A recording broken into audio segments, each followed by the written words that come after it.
beams of light as hot, burning, hot, painful, 2 to 3 puncture marks. Oh yeah. Then their hair started to fall out. right? Now, and Jock wrote in his book that not only was their hair falling out, but the hair follicles themselves, especially on the men, were completely destroyed. Now, you would relate that possibly to radiation, but yet nobody was getting sick or had diarrhea, which is the point that I made opening up with this. Yeah. Very, very strange stuff. Now, also, I want to back up for a second that in Jock's book,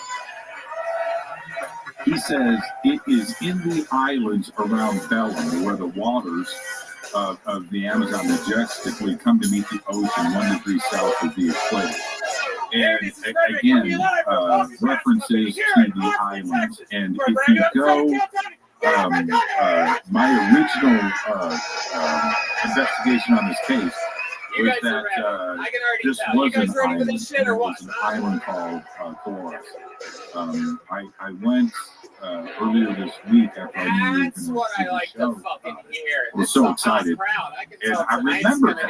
So I went and Googled. So for those of you out there that are going to research, and you're going to go and Google, that's fine. Go Google Coros.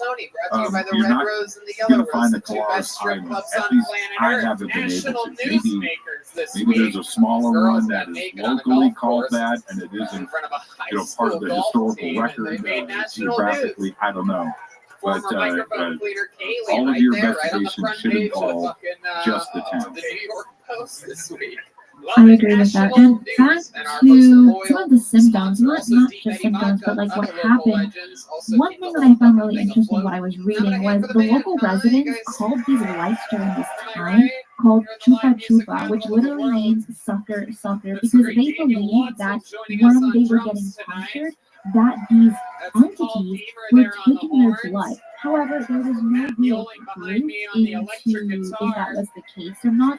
One book I did read was by Bob Pratt, and he had done an interview with multiple witnesses in Brazil, and he asked one woman, well, what gave it away to the fact that you believe that the blood was being taken out of your body? And she did not give a well enough explanation to why she believed that, but throughout the entire town, overall, they believed that these entities were taking their blood. And one doctor by the name of Carvalho, I don't know if I'm saying that right, she was one of the main doctors in this small town working in a clinic. She encountered practically the majority of the witnesses that had these encounters with these entities. And when she did blood tests on the people that had these puncture wounds, they had very low levels of hemoglobin. And I had to research, what's important about hemoglobin in the blood. I was a bit confused. And what it is, for those that might not know, it transfers oxygen through the body. Like it's an element, not an element, but you know what I mean. And it allows oxygen to be flowing through the blood. And my question is, I don't know if you know this, but my question would be, why would there be low levels of hemoglobin in the blood after these encounters? Yeah, and it happened over and over again. And Dr.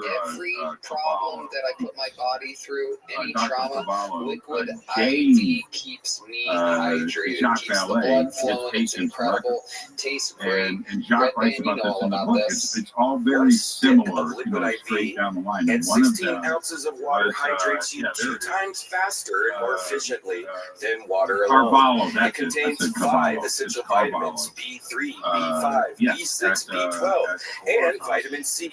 And it has 3 times the electrolytes of traditional sports drinks.